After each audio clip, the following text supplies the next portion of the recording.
Hey, what's up? It's your BibaGirrrl again.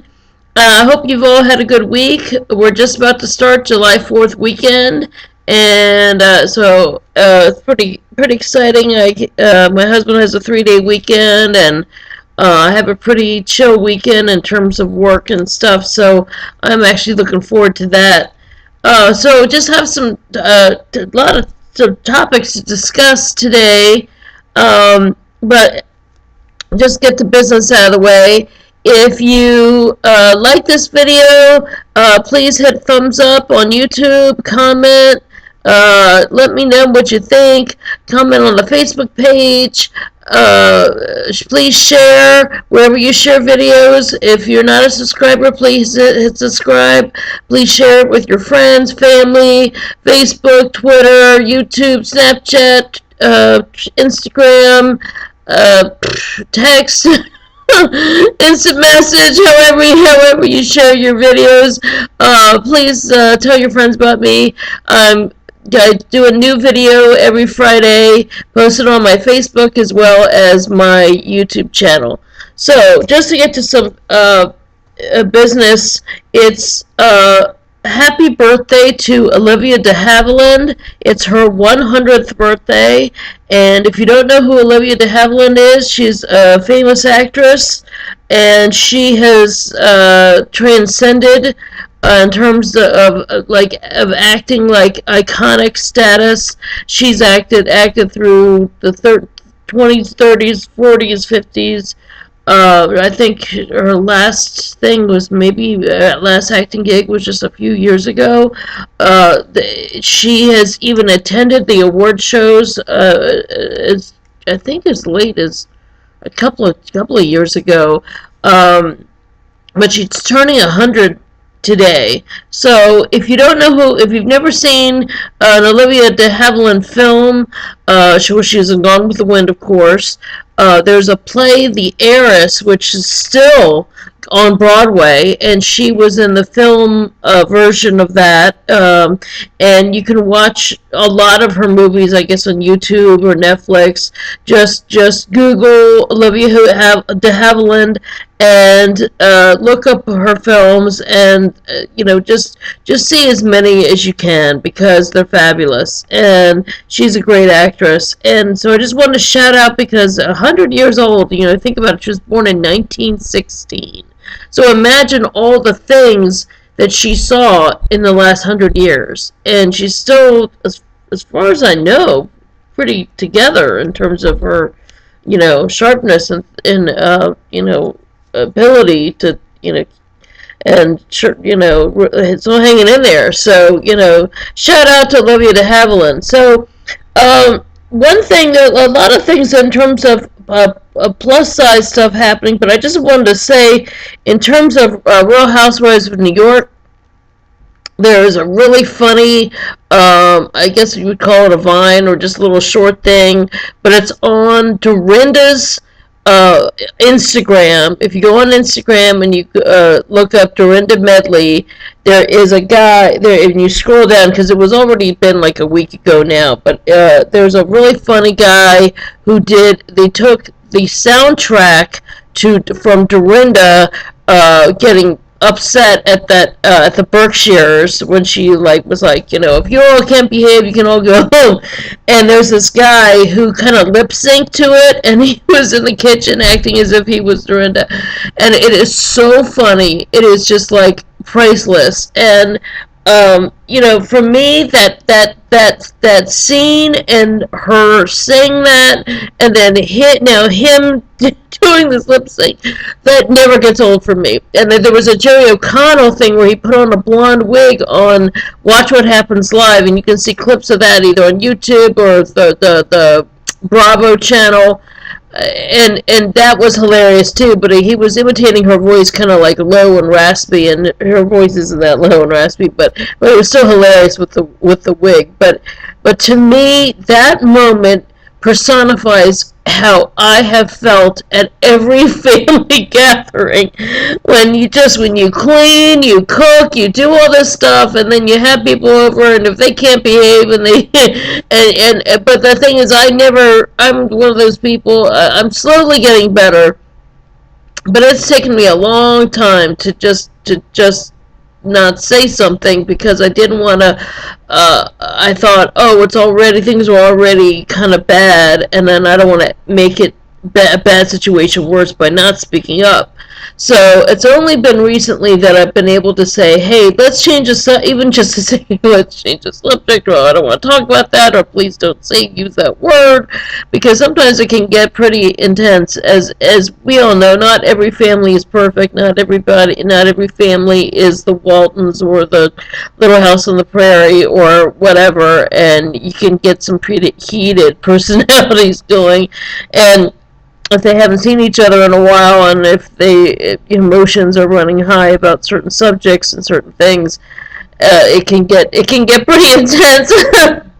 So I also don't have my Invisalign in, just so that I wouldn't lisp so much, and so that you could see the progress that my teeth are getting more aligned. So the Invisalign is working, especially right in this. I really can see the difference in that this particular tooth is finally coming forward as opposed to being back, which always made there look like a big gap. And these are getting much straighter, although eventually, once everything is in place, they're actually going to file and make everything look even here, and less jaggedy, less. I always equate it to the skyline of Manhattan. Like, this building's this high, and this building's this high. They're going to even it all out. And the same thing with here. All that will get evened out. So, looking forward to that. But at least progress is being made, and let's say it's now 4th of July, so I got that Invisalign in March. So if you think about from March to July, that's some pretty good progress, even though it has been, I still have some issues with chewing with these attachment things on it all through the back and the front that I talked about in other videos.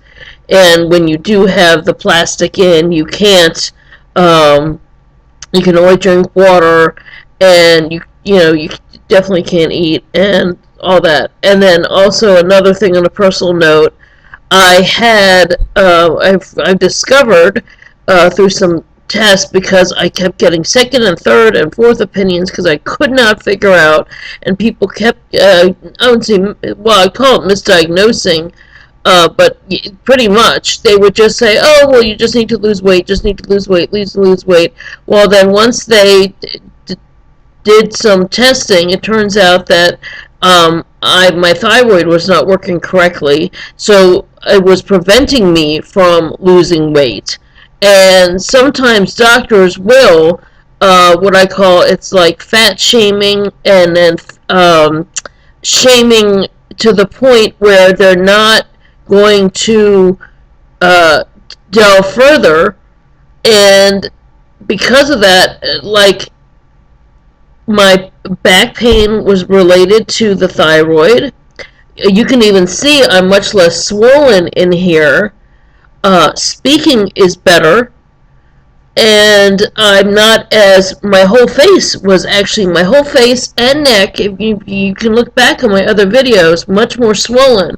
Now, I'd also gone to a doctor about acid reflux, and I'm on some meds for that, but it really, once I got on the right meds, it's only been a week of the meds for the thyroid, and already my energy is better. Now, a lot of it had to do with the different insurance plans. Because some insurance plans might see a certain number, but they might just let it go, because you're might not. But if the average thyroid is supposed to put out 0 to 4.5 is normal, and I was at a 70. I know there had been a few years there where I might have been at 30 or 40 or 50 or 60.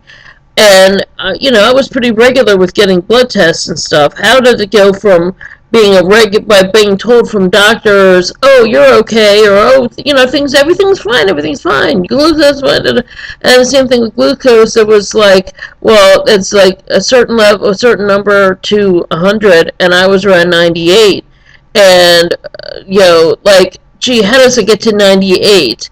Why not when it's at 70, when that number's at 70, say, hey, that's sort of up high, watch this. Or when the thyroid's at around 40, that should be looked at.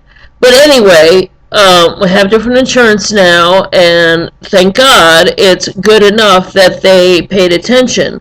So be your own advocate. Listen to what I'm saying in terms of these levels. If you get blood tests back, and they have your numbers there, and the doctor writes fine or okay, whatever, don't just think it's just fine. Check things out. Do some research, because for me, I just always trusted different doctors, and if they said everything was fine, it was fine, and I just let it go. And I could have been doing more preventative things in terms of what I'm eating and drinking and putting in my body, and because there are a lot of things that I wasn't not. I mean, I thought I was being as healthy as possible, and of course now I'm having to cut out even more stuff. But that's part of the drill. But I'm such an advocate for people being who they want to be, and being the best they can be. And if you're comfortable, and you're doing everything you possibly can, and you have a hard time losing weight, sometimes it can be an issue. And I have a friend who has a lot of multiple issues, and she was actually turned away at the hospital saying, you're just too fat, we just can't help you, da da da da, you just need to lose weight. Well, how she can't lose weight until these other things are addressed. So these are some, I talk a lot about plus size fashion and plus size, body positivity, if finally in the media and different things like that.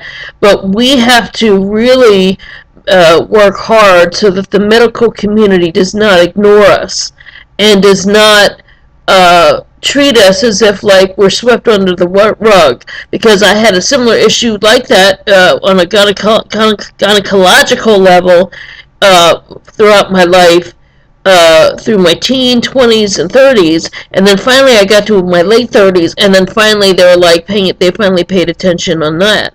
And that was in 2003, and I ended up having to have major surgery in 2003, which also would not have been as serious had they been not looking at, oh, well,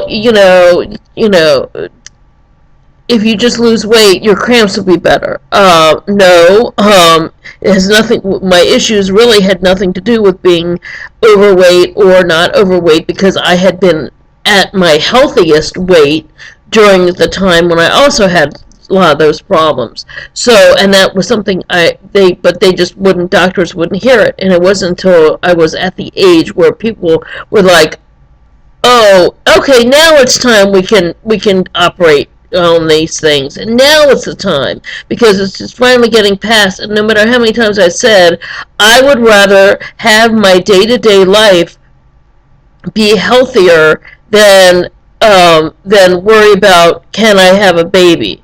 Or can I conceive a child? I would rather, because I was, knew that something wasn't right. But it took years, and it's not funny, but I just, it's unbelievable that I lived my life that way. So, and then in 2003, I had surgeries and finally got some things taken care of there. So from 2003, and I'd say that's now 2016, over the past 13 years, I'd say I had maybe 3 or 4 good years where I was really feeling healthy and things were okay. And then from then on, there was sort of like a backsliding where some other things started to happen and other things started to happen. And then, of course, when you don't feel good, it's easier to gain more weight because you don't feel good and you're tired and you're stressed and you don't know what's going on, and trying to get people to pay attention. So anyway, and so now I would say, and I would go to this doctor, and we also moved and we had different insurance at different times, so sometimes, but anyway, there were times where I know that there were things that should have been addressed. And so all I can say is I'm grateful that they're being addressed now. There's some things that, yes, that I can say that some of my back pain was an issue. I turned out I had scoliosis that was never diagnosed when I was young, because unless you had in the 70s, unless you were a teenage girl, unless you had an extreme humpback, and they had people wear those back braces, they kind of just, you know, people didn't pay attention. And then being in the beauty business and the physical job for 33 years took its toll, and then putting on more weight took its toll too. So that, and then plus the joint pain that comes with thyroid issues, that so now that I'm getting all of those things, I'm seeing doing through physical therapy, doing yoga, as well as thyroid meds. I'm not even taking any pain meds at all for the back. It just, everything that's being dealt with now is on a thyroid level, and it's just amazing how much better I feel. So anyway, I just wanted to put that out there, and so if please, take care of yourself. And so that takes me to, for plus size clothing, there's some really unbelievable things that's happening right now. Ashley Tipton, who won the Project Runway, she was the one who won with the plus size line. She was the first winner. She's plus size herself, and she is a designer specifically for plus size fashion. She's now got not only her own line, but she's got a line out with JCPenney, and they're doing a special campaign called #HereIam, where they're using different plus size bloggers.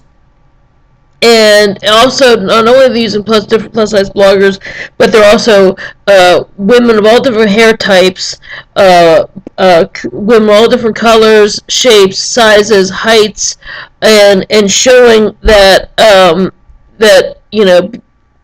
beauty and fashion comes in all sizes. And so that's a really big deal, this campaign, and I'm really glad that JCPenney's doing that, and it's just giving us a little more of a voice. So then that also takes me to Leslie Jones.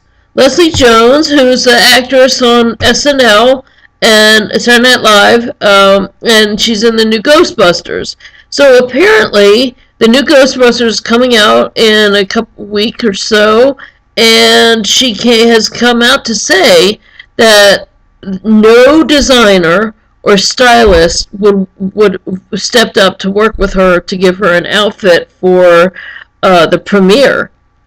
And I'm pretty shocked at that, especially considering Melissa McCarthy is one of her other lead, co-stars, I would say. They're all on the team as being Ghostbusters. And, Melissa McCarthy, granted, she was much heavier and she's lost some weight, but she's still what Holly would consider a plus size. She often designed her own dresses that she wore on the red carpet, as well as now has her own plus size line. I think it was, at one point it was for Lane Bryant, but now then I think it's gone to HSN, or I don't know if it was HSN or QVC at the same time it was at Lane Bryant. I'm not really sure, but all I know is that she's got her own plus size line. So I'm kind of shocked that she did not hook up Leslie Jones to say, hey, now Leslie Jones isn't even what a 16 plus. She's kind of like an 8 to 10 size wise, but because the sample, when she came out to say that no designers would work with her, or wanted to, or had stepped up to work with her to give her a dress for this premiere, then certain stylists, or I don't know if it was either Entertainment Weekly or Us Weekly or one of those weeklies. I just saw it last night. I don't want to say the wrong thing, but anyway, they said that anyway, there was an article posted where certain fashion stylist, because I really hate that word. I mean, I feel weird using that word, because a lot of hairstylists are thought of as stylists, and then you have fashion stylists who are referred to as stylists. And so I feel like they should always say fashion stylist, because there's a big difference between a fashion stylist and a hairstylist. But anyway, so these fashion stylists were saying that because that sample sizes, and they usually get their clothes from sample sizes for the actresses to wear on these red carpets and these premieres, that the sample sizes are usually in a 2 to 4, and that that's why that Leslie Jones couldn't get that's why nobody volunteered or stepped up to work with her. Now, we know that there are other actresses, there are plenty of other actresses that aren't a size 2-4. Look, there are tons of actresses who are in from Grey's Anatomy to their primetime shows like Grey's Anatomy, and name a primetime show, there's at least one actress that is not a size 2-4. And as well as movies, as well as cable shows, and somehow they're able to find clothes. And so I really felt like there's these stylists, by saying whoever these people were that gave that particular publication that soundbite, saying, using the excuse of saying, well, sample sizes don't come like that. Well, how many times have we seen, lots of women, lots of actresses who aren't, perfect size 2 on the red carpet or at a premiere in looking great and in an outfit. And I'm like, you know what? And then not only famous people, but and I'm one of those people, I'm always looking in the background. When I watch Red Carpet, or I watch some of these red carpet shows, not only am I looking at the star, but I can usually see in the background. There's either, and I don't know if they're assistants or they're writers or producers of shows, but because they aren't the A-list star, they're not like the one the camera is actually on, or the one that's being interviewed. But I see a lot of wives of on the arms, or dates of people on the arms of famous people who aren't a sample size. I see lots of writers, producers, publicists, PR people. I see tons of people wearing nice dresses, and geez, somehow they're able to find nice dresses and look nice, and I'm like, well, obviously somebody gave them, they either had to go shopping and get their outfits, or they worked with people, or they were able to get those dresses. And I really felt for Leslie Jones. I couldn't believe it. I was like, what in the world, that like, or even, like I said, Melissa McCarthy couldn't like hook her up and give her a dress. But thank God for Christian Siriano, because Christian Siriano was also a Project Runway winner 9 years ago. He's the most successful, and I retweet a lot of his posts, because I've been a supporter of his since the beginning for several reasons. First of all, he was not only is he the most successful, but he was the youngest. But also, he's from Maryland. I'm from Maryland. He started also as a hairstylist, and he and I were actually at the same, this is before he ever was in, or he may have been in fashion at the same time, but he and I worked for the same hair company. I was at a different location that he was back in the day, like we're talking late 90s, early 2000s, and there was a point at which I think he was at the same hair competition that I was in, because they used to have things where, I think they probably still do, where the different locations compete. And so he worked for that same company, and I did too. So I think he was at the Annapolis location of Bubbles when I was working for Bubbles.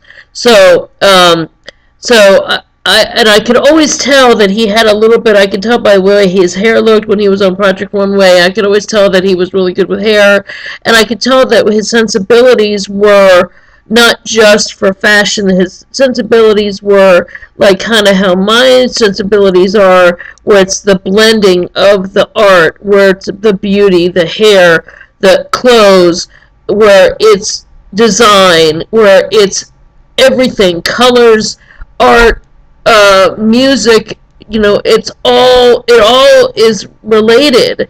You can draw a straight line, and somehow, he can get inspired by it. And so, and he had really, and then plus he finished school early, and then he studied in Paris, and he did all these great things. It really, just incredible for his age, and as well as incredible for what he's kept up with doing over the years. And he has a store, and I followed his career all the way through. So, and then what he started doing was working with Christina Hendricks during Mad Men.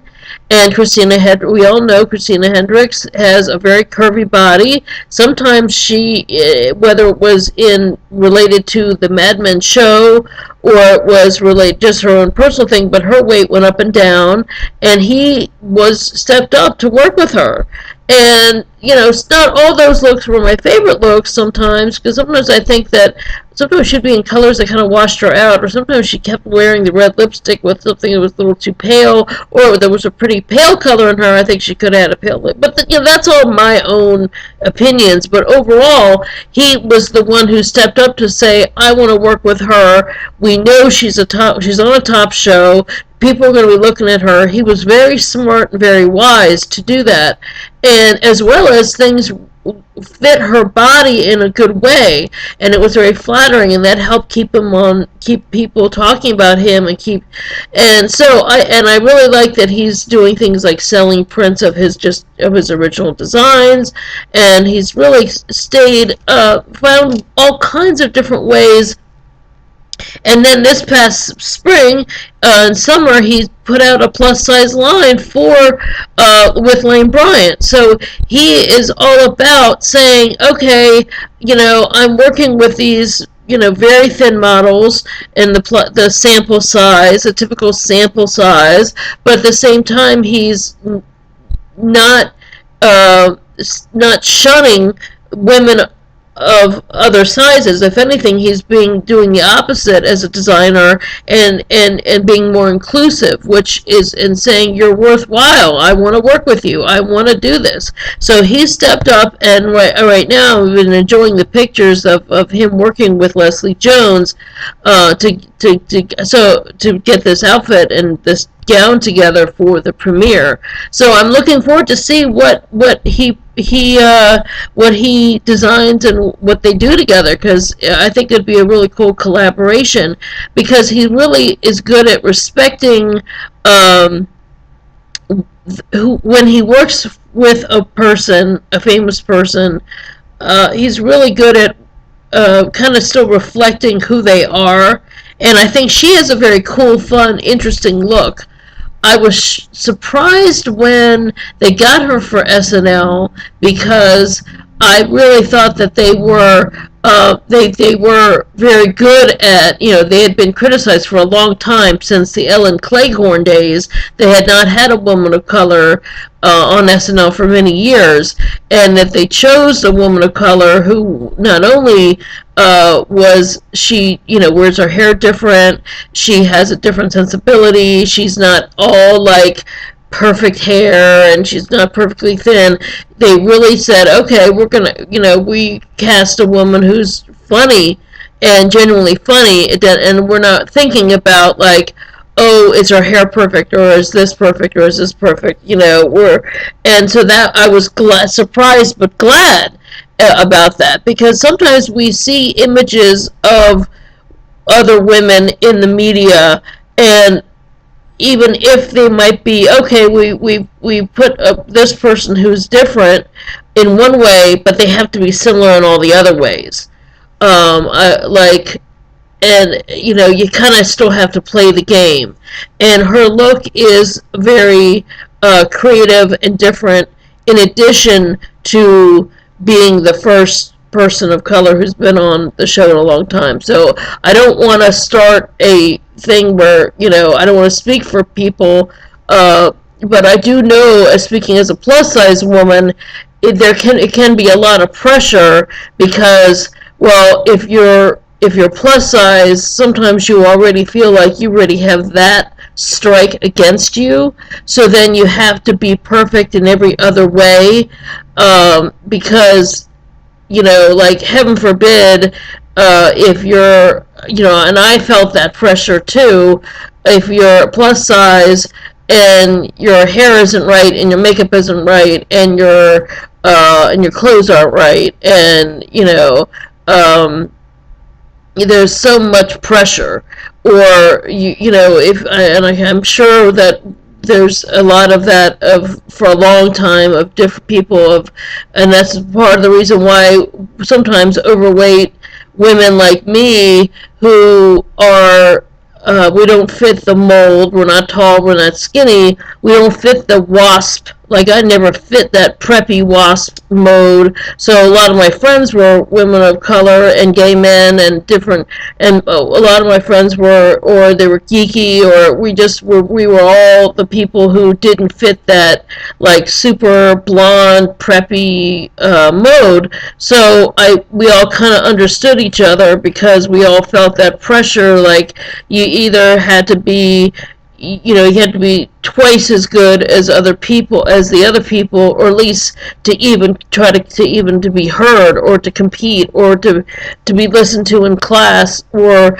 to say, or like to be able to say, like, if you're going to try out for a play, or if you're making a speech, you have to be twice as good, or if you're shorter, or any way that you feel like you're not the all-American boy next door, all-American girl next door, that the kind of people that they cast for The Bachelor. And I keep giving the people who cast for The Bachelor, write for The Bachelor and produce for The Bachelor, a hard time, because I'm just so tired of how the genericness, and it's not only a mix of having more of a mix of different ethnicities, but it's also a mix of different personality types. If America is not made up of these, just perfect, Ken doll and Barbie doll people, and I just get very bored with it, and that's part of the reason why I actually make fun of it so often.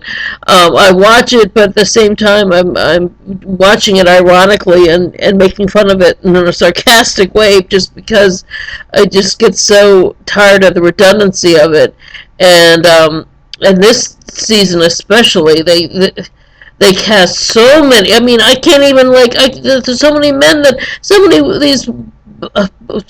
I couldn't tell all these white boys apart. And then, of course, somehow, I mean, these girls have a type, and then they send the few dark-haired guys home, and then it's like, oh, gee, more the same. It's the 8 of the same guys all, and I'm like, just if we could get some a little.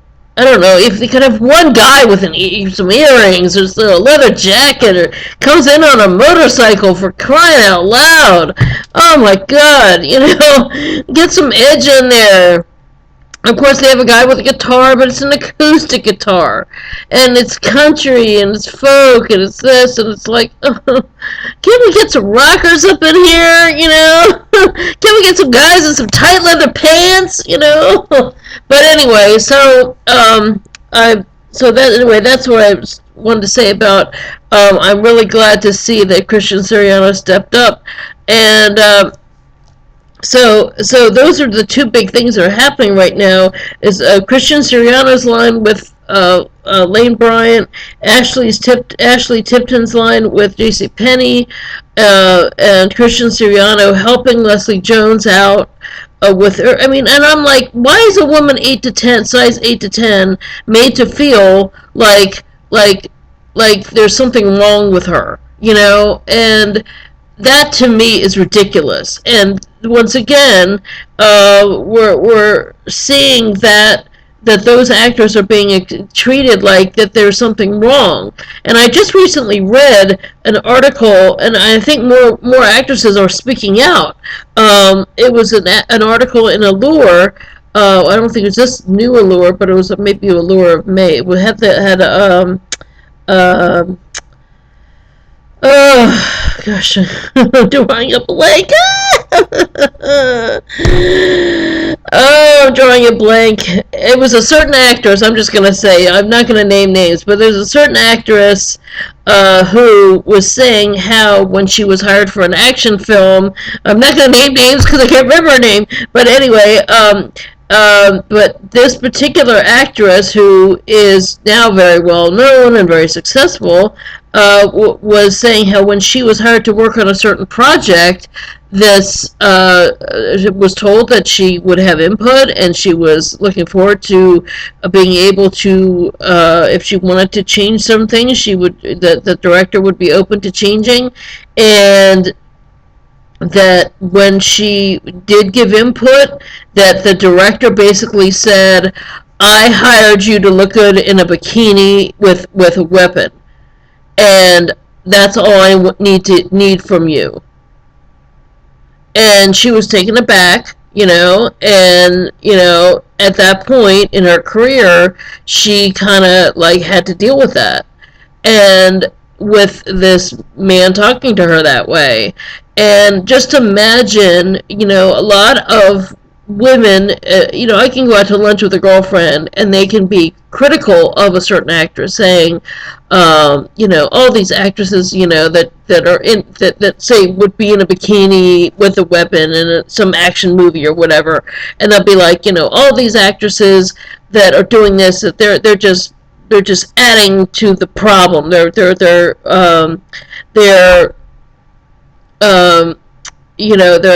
kind of like they're keeping that stereotype alive of that just men want this, and my thing is that sometimes they're a struggling actress and they're just doing what they got to do to get the ball rolling in their careers, as well as sometimes it's like, well, sometimes they have to do a lot to get to look like that in that bikini, and that's what they're choosing to do for their job. Maybe that's not what they want to do full time in the long run, or even if that's what they choose to do, and that's their thing or their shtick. Hey, who am I to judge?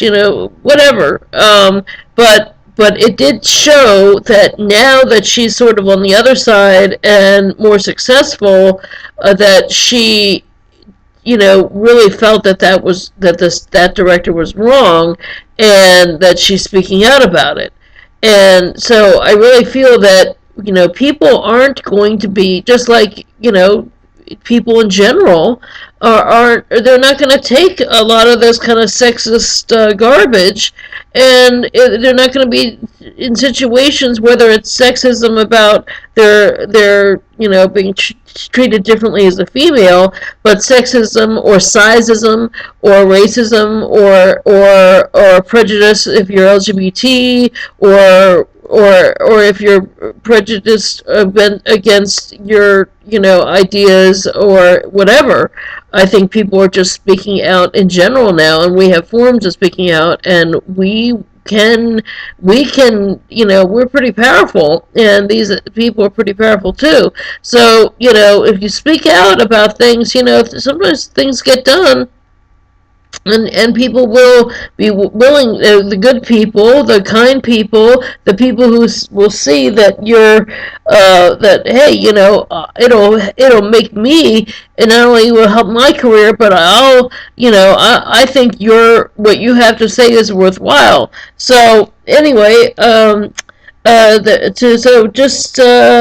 else was there? Oh, there's a new Rihanna song for the upcoming Star Trek movie. I just saw the video. I posted on my Facebook page if you scroll down from where this video is being posted.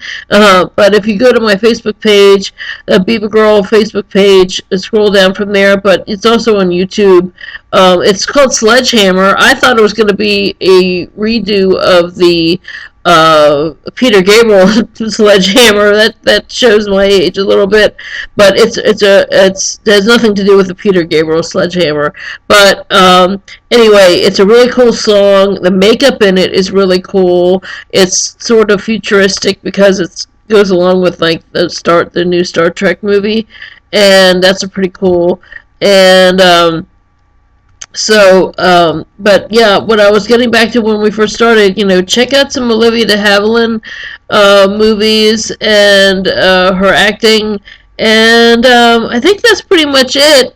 I just want to say, we can all speak up about things that that really get to us, and I'm glad I'm feeling better, and I hope that some of the things I say in my videos can kind of help you out and kind of get you inspired to, whether it's your health, whether it's being able to say, hey, when you go to the dress shop, say, hey, why don't you have this in a plus size? Why don't you have this?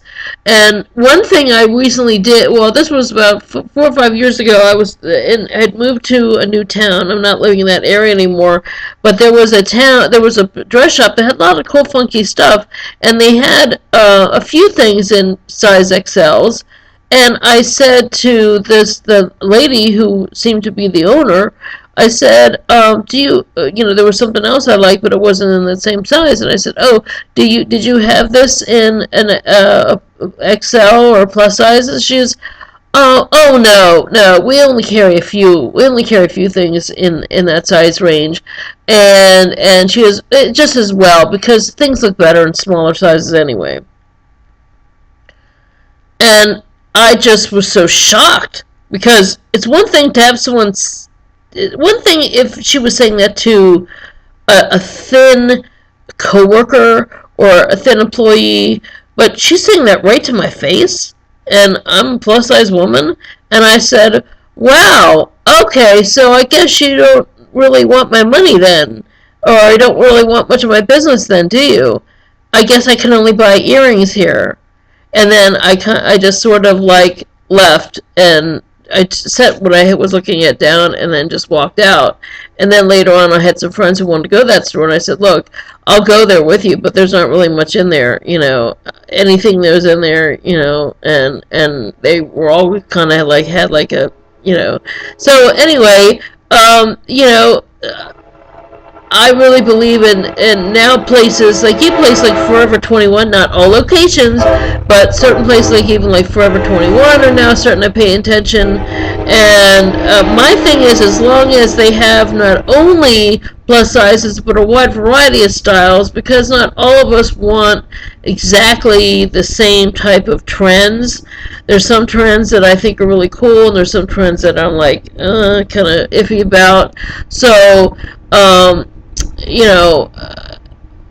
so just kind of be thinking about where, if you're in these positions, maybe become a little more, become too critical of certain stars or certain celebrities, and but I do think that there's good changes being made by people speaking out, by those celebrities speaking out and saying, sometimes we'll see in them and not realize that they're having to deal with certain pressures that we didn't even realize, and they're doing it to keep their jobs or to be able, because they've got someone yelling at them, and they've got to have someone, the whole pressure of what they're going to look like on screen and what this and so so that's something that we can always just put on a blazer and then just go to work and not have to worry about what our upper arms are going to look like on screen, and they worry about that. So my thing is if they have more people, if they could just, those producers and those directors and those writers and the people who are giving money could say, well, on a global level, what do women look like? On a global level, what do men look like? Yes, they need to be in a certain level of athletic ability to be able to do certain action scenes, But if it's a romantic comedy, or if it's a drama, why can't a woman who's a size 12 act in that dramatic role? If it's especially about a mom whose kid is dying of cancer or something, why does that mom have to be a size 2? Or if it's a movie about you know, a breakup or a romance, or why aren't we seeing these images? And so that's something that I think that people in the independent level have to keep showing and working at and showing different types, and showing all different colors and sizes and heights, because I'm a little person too, and really making the effort to show Hollywood that not only they have to be diverse in terms of color, but they have to be diverse in terms of age, and they can't just say, "Oh, she's over 40, she can't play that mom." We want that mom to actually be played by a 25-year-old, or if only the over 40s are meant to play the grandmoms, or if it's going to be a grandma, that grandmother has to be a grandma that's a stereotype of a grandma, and not a grandma that's doing some cool stuff, or whatever, or why is okay for the men to age, and yet the female leads always have to be younger and younger. So, you know, so these are all, to me, this is all food for thought for those people, because I'm to the point now where I'm not paying to see productions unless it's people who I really believe in. I'm not giving money. I'm not going to movies much anymore unless I see the things that I want to see, unless I see them doing things that are making the world better and not worse. I'm not partaking in that, and I'm not jumping on every trend bandwagon. As well as I'm not. I don't know if you follow my Facebook page and some of my blogs and things. I never post a baby bump story. I'm not about comparing. Yes, I do post a lot of fashion things. I do acknowledge that the modeling world has slim models, and if I'm going to do a fashion post, that post is going to have slim models in it. But at the same token, I will never post to something where, oh wow, look at how much weight the celebrity lost. Don't they look great? And I'll never post those because I'm like, well, she's just as good of an actress at size 16 as she is at size 2. And why should she lose her baby weight when she could certainly play that role after having a baby? And maybe that role might be more interesting if we saw that actress maybe with a little meat on her bones, and not pressure this woman to kill herself to lose weight in 3 months of living on green juices, just so that she can please some producer who thinks that role should only be played by a thin woman. As well as, so I also don't post baby bump things like, oh look, so and so posted their baby, oh look at their baby. I don't post that on my celebrity posts. I will post articles about celebrities that are doing good. I post articles about celebrities that are speaking out, and I post articles about celebrities that are doing cool things that I'm really into. So I've gotten away from the gossipy aspects of a lot of that, because that's just not what I'm about now. So anyway, I hope you all notice those things on my page, and and a lot of them are the articles that I'll retweet on Twitter or post on my Facebook page. I hope you enjoy that stuff, because there's sometimes I wish I could write a new full blog post every day, but I can't. Just recently I did write a long post about movies, my critique about movies from the 80s. We're always celebrating all these 30th anniversary of this, 30th anniversary of that, But I'm like, hey, let's make the movies that are being made now be better. Instead of saying, gee, yeah, 30 years since Ferris Bueller, well, why don't you make a better movie, a movie that, yeah, that was a great movie, but, like, hey, how about making some decent teen movies that aren't stereotypes or reinforce, clueless stereotypes. I mean, not clueless the movie, but making women look clueless, and you know, those kinds of things, and that kind of body dumb, you know, kind of humor. Um, and you know, and then of course, you know, I do like some of those things, but you know, it's all about having balance and stepping up, and as instead of just retreading and redoing and just doing the franchises. And I think they need to be much more creative.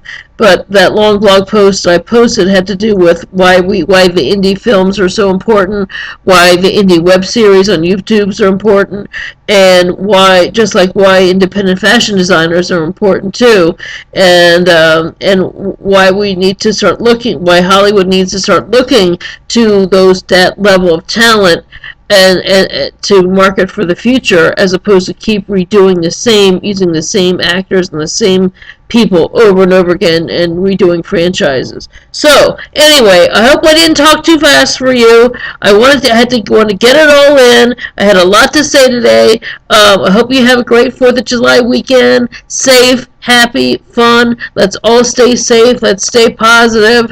Let's stay on a good course. If you see someone needs help, help them.